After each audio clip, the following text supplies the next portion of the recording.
আমার ধরে নিয়ে প্রথমে তার বন্ধুর বাসায় রাখছে, সুমিতার বাসায় রাখছে। পরে সুমিতার বাসা থেকে আমার নিচে রাত্রে মাগরিবের দিকে একটা রিসোর্টে, পরে রিসোর্ট থেকে রাতের 10টার দিকে আরেকটা রেস্টুরেন্টে নিয়ে আইছি। পরে রেস্টুরেন্টে না আরো ওর বন্ধুরা অনেকেই, উজ্জ্বল, সুমিত, আরো এই যে পাপ্পু এও ছিল, আবার সুহান রে মনে হয় উকিলেই দিছে, এমনি বিয়ে পড়াইছে। আর সুহানের আব্বু ছিল, আরো বন্ধুরা ছিল। কাজী পাইলো কোথায় তারা? ছেলের যারা ছিল, বাচ্চা ছিল। আর কাজী বলতে পারি না, কোনো হুজুর কিছুই না, মানে ছেলেটা কাজী নাকি আমার সন্দেহ আছে। ওরাই বিয়া পড়াইছে, কবুল টবুল করেছে। কিন্তু তারা তোমার ভয় দেখে জোর করা করাইছে হ্যাঁ, যে যদি কবুল না করো তাহলে এরকম মেরে ফেলবো, এরকম কিছু হুমকি দিছে? হ্যাঁ, হুমকি দিছে। তোমার নাম কি? ফারিহা। তোমার বাবার নাম? হাদিউল ইসলাম। যারা তোমার কিডন্যাপ করছে, উঠায় নিয়ে গেছিল, তাদের সাথে পূর্বের তোমার কোন সম্পর্ক আছে? না।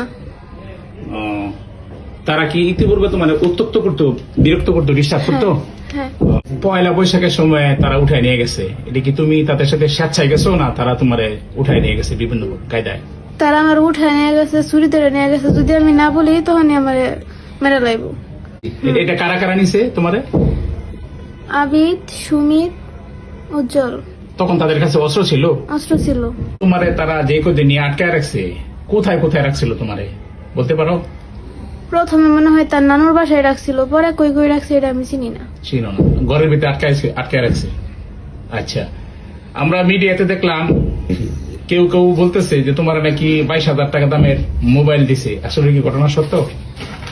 আল্লাহর কসম, এটা সত্য না। সত্য না। প্রেম সংক্রান্ত যে সমস্ত বিষয় বললো, মিডিয়াতে দেখলাম যে ভাইরাল হয়েছে যে তোমাদের মধ্যে রিলেশন ছিল আর কি পূর্ব থেকে, এরকম কোনো কিছু ছিল না, ভুলেও না। ওর সাথে এরকম কোনো সম্পর্কই ছিল না? না। যে মিডিয়াতে যা যা প্রচার হয়েছে, বিভিন্ন জন বলতেছে তার সাথে তোমার সম্পর্ক ছিল, প্রেম ছিল, তুমি স্বেচ্ছায় গেছো গা, ইচ্ছা করে গেছো গা, এগুলো কি সত্য? এগুলো ভুল। এগুলো আমার ভয় দেহা বলাইছে, বলছে যদি আমি এগুলো না বলি তাহলে আমার আব্বুরে, আমার বাইরে তা করে মেরা লাইব।